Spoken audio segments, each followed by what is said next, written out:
नमस्कार, आपका स्वागत है ट्रांसपोर्ट इमेज में। मैं हूं विदिशा। आइए नजर डालते हैं अब तक के अहम खबरों पर।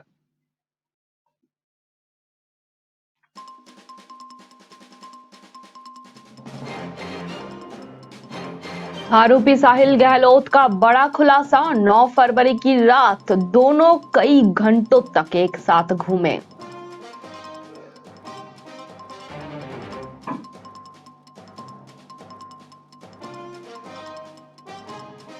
पूर्व मंत्री धर्म सिंह सैनी पर कसेगा एसटीएफ का शिकंजा, लगा है घूस लेने का आरोप।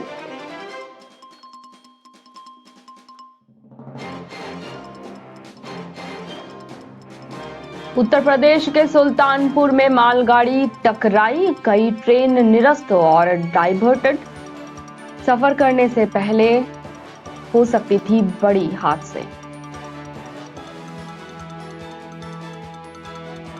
मंत्री के भतीजे ने कार्यवाही, बीजेपी कार्यकर्ता की हत्या, 15 लाख की दी गई थी सुपारी, जेल में रची गई साजिश।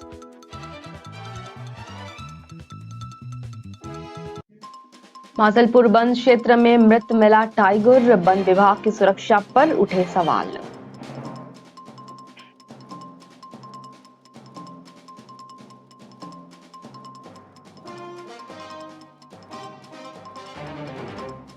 आईआईटी बॉम्बे में दलित स्टूडेंट की मौत पर उठे सवाल, डायरेक्टर से इस्तीफे की हुई मांग।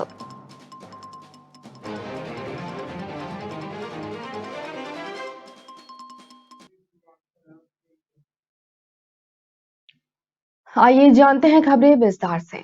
निक्की यादव हत्याकांड की जांच कर रही दिल्ली पुलिस ने बुधवार को दावा किया कि साहिल गहलोत ने 9 फरवरी को अपने सगाई समारोह में अपने दोस्तों के साथ डांस किया और पार्टी का मजा लिया और फिर बाद में अपनी लिव इन पार्टनर का गला घोंट कर उसकी हत्या कर डाली एवं उसके शरीर को फ्रिज में रख दिया। पुलिस ने बताई कि इस घटना के अगले दिन यानी कि 10 फरवरी को 24 वर्षीय गहलोत ने शादी कर ली। निक्की यादव की कथित तौर पर 24 वर्षीय पुरुष मित्र साहिल गहलोत द्वारा गला घोंटकर हत्या कर दी गई और वो उसका शव दक्षिण पश्चिम दिल्ली स्थित अपने ढाबे के एक रेफ्रिजरेटर में रख दिया। 23 वर्षीय निक्की यादव और उसका कथित हत्यारा लिव इन पार्टनर साहिल गहलोत 9 फरवरी को शहर से भागने की योजना बना रहे थे। वे निजामुद्दीन रेलवे स्टेशन भी गए लेकिन गोवा के लिए टिकट पाने में असफल रहे। यह तथ्य एक जांच के बाद सामने आया है। अधिकारी के अनुसार 9 फरवरी की रात मित्राव गांव निवासी आरोपी गहलोत युवती से मिलने उसके नगर स्थित बस पर गया, जहां वो अपनी छोटी बहन के साथ रहती थी। अधिकारी ने कहा गहलोत वहां 2-3 घंटे तक रुका और बाद में दोनों ही निजामुद्दीन रेलवे स्टेशन गए, लेकिन गोवा का टिकट नहीं मिल पाने के कारण उन्होंने अपना प्लान बदल कर हिमाचल प्रदेश कर लिया और आईएसबीटी कश्मीरी गेट पहुंचे। एक सूत्र ने कहा दोनों जब आईएसबीटी पहुंचे तो उनके बीच बहस छिड़ गई। इसी बीच गहलोत के पास उसके घर से लगातार फोन आ रहा था। बहस बढ़ने पर वो हिंसक हो गया।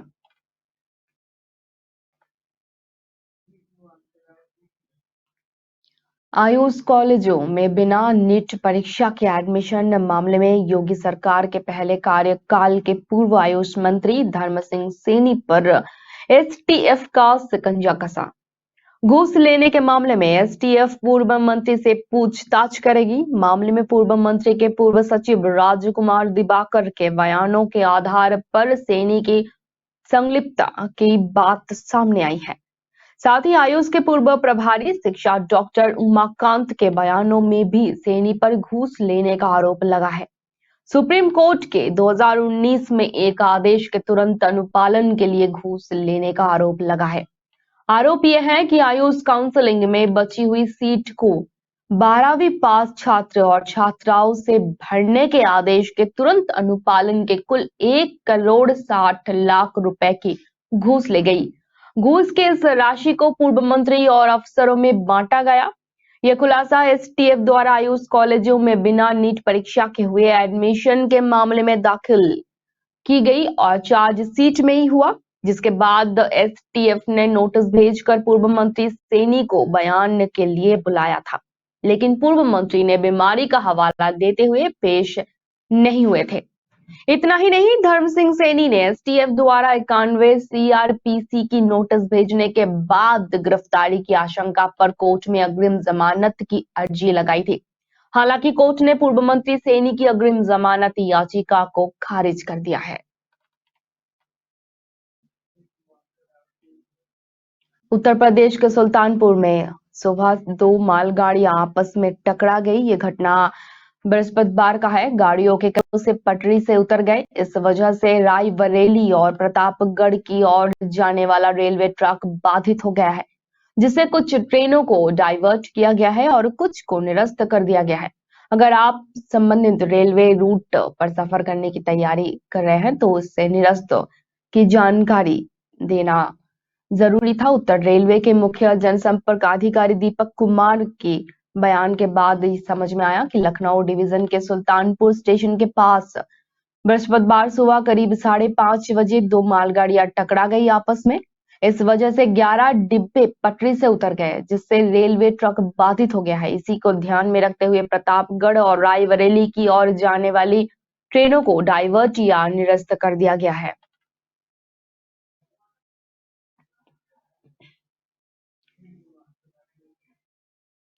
मेवाड़ के चित्तौड़गढ़ जिले के निम्बाहेड़ में बीते 2 फरवरी को हुई बीजेपी कार्यकर्ता की हत्या के मामले में बड़ा खुलासा हुआ है। प्रारंभिक पूछताछ में सामने आया है कि बंटी उर्फ विकास की हत्या प्रदेश के सहकारिता मंत्री उदयलाल अंजना के जेल में बंद भतीजे अरविंद अंजना ने 15 लाख रुपए के सौदे से करवाई थी। मंत्री अंजना का भतीजा अरविंद अंजना पूर्व में ही हुए विकास प्रजापत मर्डर केस में प्रतापगढ़ जेल में बंद था। वहीं पर उसकी मुलाकात कुख्यात बदमाश अजय पाल से मुलाकात हुई और पुलिस अधीक्षक राजन दुष्यंत ने बताया कि गत 2 फरवरी को विकास उर्फ बंटी अंजना की हत्या कर दी गई थी। उसके बाद पुलिस लगातार आरोपियों को गिरफ्तार करने का प्रयास कर रही थी। इस मामले में पुलिस ने आरोपियों को नामजद कर लिया था। मुख्य आरोपियों की तलाश में पुलिस टीम लगातार मध्य प्रदेश में तलाशी अभियान शुरू कर रखा है। मुख्य अभियुक्त अजय पाल जाट और कृष्णपाल सिंह उर्फ कन्हा सिसोदिया को गिरफ्तार कर लिया गया। इनको शरण देकर सहयोग करने वाले 3 आरोपियों को भी पुलिस ने पूर्व में ही गिरफ्तार कर लिया था।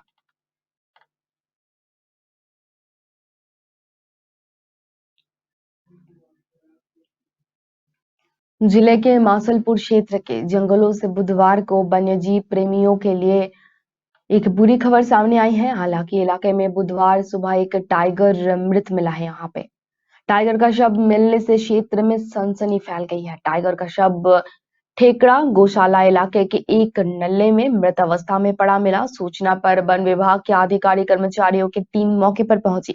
साथ ही मासलपुर थाना पुलिस भी मौके पर पहुंची। टाइगर की मौत के कारणों का भी पता नहीं चल पाया है, न ही टाइगर की शिनाख्त हो पाई है। टाइगर के शव का करौली में उपवन संरक्षण कार्यालय के समीप स्वर्ण जयंती उद्यान परिसर में पशुपालन विभाग की मेडिकल टीम से पोस्टमार्टम करवाया गया। उपवन संरक्षक सुरेश मिश्रा ने बताया है कि मासलपुर वन क्षेत्र में ठेकड़ा गौशाला के पास जंगल में एक टाइगर का शव मिलने की सूचना मिली। उन्हें सूचना पर मौके पर पहुंची और जानकारी ली गई। मौत के कारण की जांच के लिए सैंपल लैब में भेजे जा चुके हैं, जिसके आधार पर टाइगर की पहचान की जाएगी।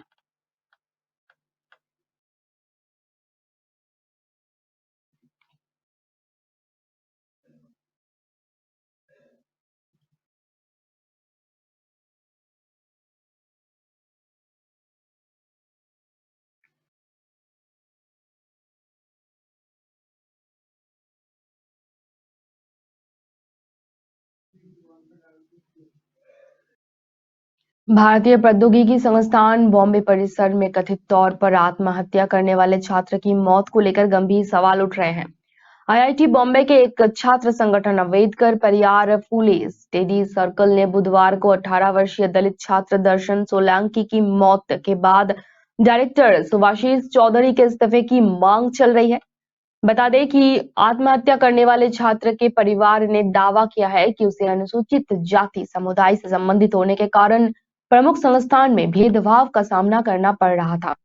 इसका प्रबल आशंका है कि उसकी हत्या की गई है। एक रिपोर्ट के अनुसार एपीपीएससी ने चौधरी की जागरूक होने के बावजूद संस्थान को दलित, बहुजन और आदिवासी छात्रों के लिए सुरक्षित स्थान बनाने में विफल रहने के लिए आलोचना की।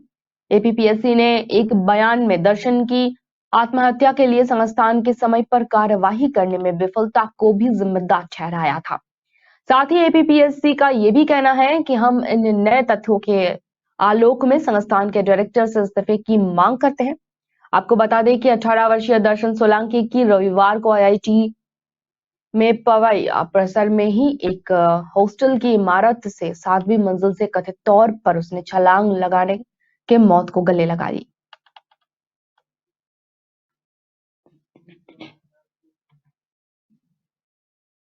जिला मुख्यालय के कलेक्टर भवन में शांति समिति की एक बैठक की गई। इसमें शहर के कई गणमान्य और वरिष्ठ सदस्यों ने भी भाग लिया। जिला कलेक्टर अंकित कुमार सिंह ने कहा कि आगामी त्योहारें जैसे शिवरात्रि, होली, चेटीचंड, रामनवमी, शबे बारात, महावीर जयंती, गुड फ्राइडे सहित अन्य त्योहारों को जिले में धूमधाम से मनाया जाता है। त्योहारों के समय खरीदारी के लिए बाजारों में भी भीड़ एकत्रित होती है, जिसके लिए जिला प्रशासन ने सभी त्योहारों को आपसी सौहार्द व शांतिपूर्वक मनाए जाने की अपील की है। आने वाले त्योहारों के समय ऐसी कई घटनाएं ना हो जिससे सांप्रदायिक सौहार्द बिगड़े एवं इस प्रकार का कोई भी अंदेशा होने पर आमजन इसकी सूचना जिला एवं पुलिस प्रशासन को दे सके। आगामी दिनों में किसी भी सामाजिक एवं धार्मिक आयोजन के लिए आयोजक को कार्यक्रम के 7 दिन पहले ही संबंधित उपखंड अधिकारी से अनुमति लेनी पड़ेगी। शांति समिति की बैठक में समाज के लोगों के परिवार एवं आसपास के में युवाओं को समझाने एवं सोशल मीडिया सहित अन्य माध्यमों से फैलाए जा रहे अफवाहों पर भी ध्यान नहीं देने एवं जिला प्रशासन को ऐसी घटनाओं के खिलाफ समय पर सूचना देने की अपील जिला प्रशासन द्वारा ही की गई। साथ ही आगामी त्योहारों के दिनों में यदि कोई व्यक्ति सौहार्द खराब करता हुआ पाया गया तो उसके भी खिलाफ सख्त से सख्त कार्रवाई की जाएगी। मध्य प्रदेश के शिवपुरी के बामोर गांव के मस्तराम ने सिद्ध कर दिया है कि पशुओं की ठीक तरह से देखभाल की जाए तो देसी गाय भी विदेशी नस्ल की गायों से बेहतर दूध दे सकती है। मस्तराम की गिर गाय ने 18 लीटर दूध देकर मध्य प्रदेश सरकार के गोपाल पुरस्कार पर अपना कब्जा कर लिया। आपको बता दें कि देसी नस्ल की गायों को बढ़ावा देने के लिए मध्य प्रदेश पशुपालन विभाग द्वारा हर साल गोपाल पुरस्कार की घोषणा की जाती है। इस दौरान सबसे अधिक दूध देने वाले 3 गायों को पुरस्कृत किया जाता है। वहीं चिकित्सकों का मानना यह है कि देशी गाय का दूध अन्य गायों से कहीं बेहतर और स्वास्थ्य के लिए काफी लाभप्रद होता है। इसी विशेषता को देखते हुए यह पुरस्कार शुरू किया गया है। शिवपुरी में सहायक पशु चिकित्सा क्षेत्र अधिकारी ट्रेनिंग सेंटर पर हुए प्रतियोगिता के लिए ब्लॉक के 24 पशुपालकों ने आवेदन किया था। इनमें से दुग्ध उत्पादन के आधार पर 10 गायों का वरीयता सूची के आधार पर चयन किया गया। इनमें से 3 सर्वश्रेष्ठ गायों को चयन किया गया था। प्रथम पुरस्कार के रूप में 51,000 रुपए, द्वितीय पुरस्कार 21,000 और तृतीय पुरस्कार के रूप में 11,000 की राशि रखी गई थी।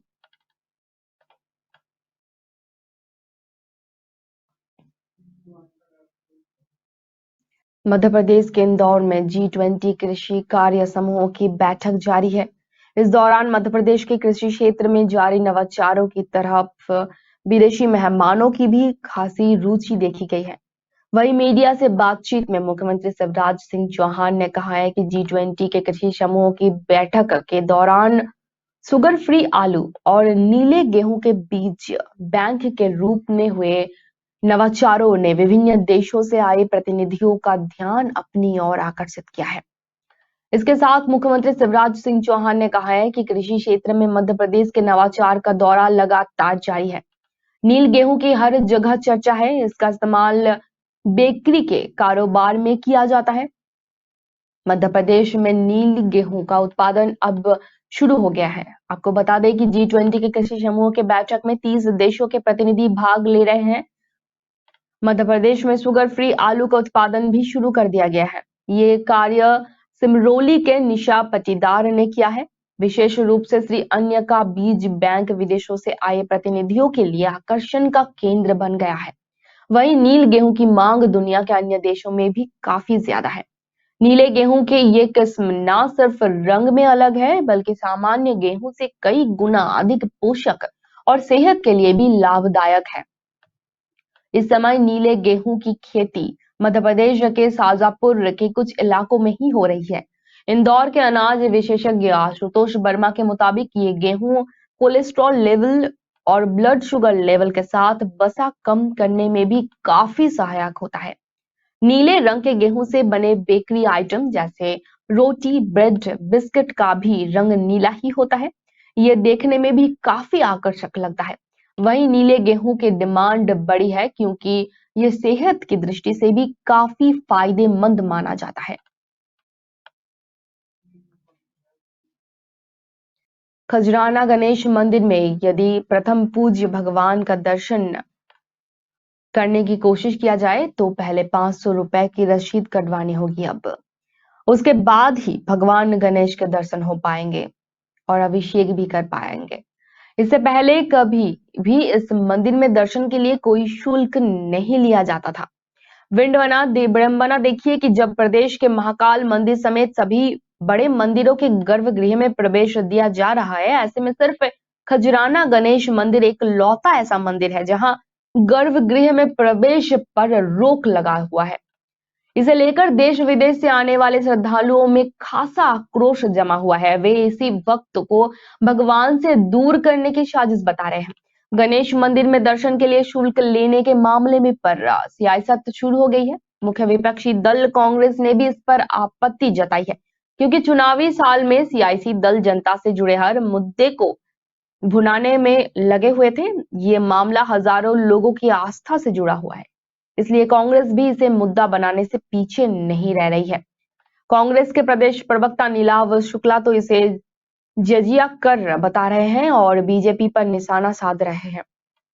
उनका कहना है कि करोड़ों लोगों की आस्था का केंद्र खजराना गणेश मंदिर में दर्शन के लिए खुलेआम पैसा लिया जा रहा है, और वो भी धर्म और आध्यात्म मंदिर ऊष्मा ठाकुर के गृहनगर इंदौर में। इससे बड़ी विडंबना क्या हो सकती है।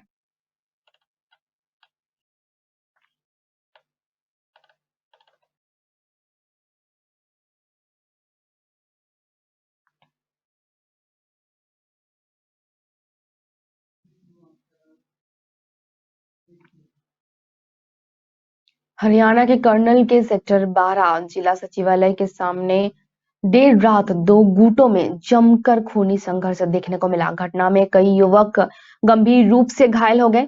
घायलों को इलाजों के लिए अस्पताल में भर्ती करवाया गया। घटना की सूचना मिलते ही पुलिस ने मौके पर पहुंची और जांच की। दोनों गुटों में झगड़ा किस कारण हुआ, अभी तक इसकी स्थिति फिलहाल स्पष्ट नहीं हो पाई है। हमले में घायल अमृत सिंह नाम के युवक ने बताया कि वो अपने कुछ साथियों के साथ जिम से सेक्टर 12 सुपर मॉल के बाहर खड़े थे। अचानक से वहां कुछ हथियारबंद युवक ने उन पर तेजधार हथियारों से हमला कर दिया। उनके हाथ में भी तेजधार हथियार से हमला किया गया। हमलावरों ने उसके साथियों के सिर पर गंडासी से हमला किया। हमलावर वहां से फरार हो गए। अमृत ने कहा कि हमला करने वाले लोग कौन थे, इस बारे में उन्हें अभी तक कोई जानकारी नहीं है।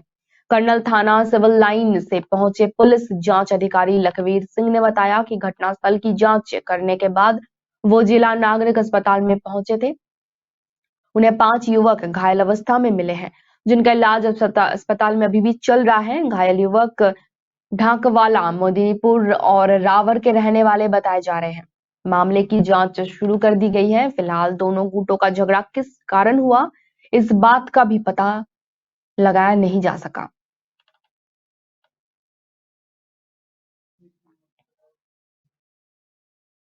पत्रकार गोपाल शर्मा की बेटी एवं यूट्यूब चैनल के एंकर इशिका शर्मा की हत्या की गुत्थी सुलझने लगी है। इस मामले में पुलिस ने 2 युवक को हिरासत में ले लिया है। जंजागीर पुलिस अधीक्षक विजय अग्रवाल ने प्रेस वार्ता कर पूरे मामले का खुलासा किया है। आपको बता दें कि 2 दिन पहले ही मृतक के भाई के बयान पर आरोपी का नाम सामने आ चुका था, लेकिन पूरा खुलासा पुलिस ने अब किया है। हिरासत में लिए गए 2 युवक में से एक युवक रोहन पांडू है, जो घटना के वक्त घर में मौजूद था और वारदात के बाद 3 मोबाइल, स्कूटी, अंगूठी लेकर फरार हो गया था। दूसरा युवक रोहन का साथी राजेंद्र सूर्या है। बुधवार सुबह दोनों आरोपित युवकों को लेकर पुलिस घटनास्थल पहुंची और मौके का मुआयना किया। पुलिस ने आरोपियों से घटना की पूरी जानकारी ली। घटनास्थल के बाद दोनों युवक को लेकर पुलिस रेलवे फाटक नेला भी पहुंची और वहां भी साक्ष्य जुटाए गए। अज्ञात के विरुद्ध हत्या का अपराध दर्ज जांच में जुटी थी। पुलिस युवती की संदिग्ध अवस्था में शव मिलने के मामले में शॉर्ट पीएम रिपोर्ट के आधार पर ही पुलिस ने अज्ञात आरोपियों के खिलाफ हत्या का अपराध दर्ज करवाया। जंजागीर चांपा जिले के वार्ड नंबर 18 में रहने वाले पत्रकार गोपाल शर्मा की बेटी और यूट्यूब में एंकरिंग करने वाले इशिका शर्मा का शव 13 फरवरी को घर के बिस्तर पर संदिग्ध हालात में मिला था। मामले की जांच के लिए कोतवाली पुलिस ने डॉग स्क्वाड व बिलासपुर जिले के एक एफएसएल टीम की मदद ली थी।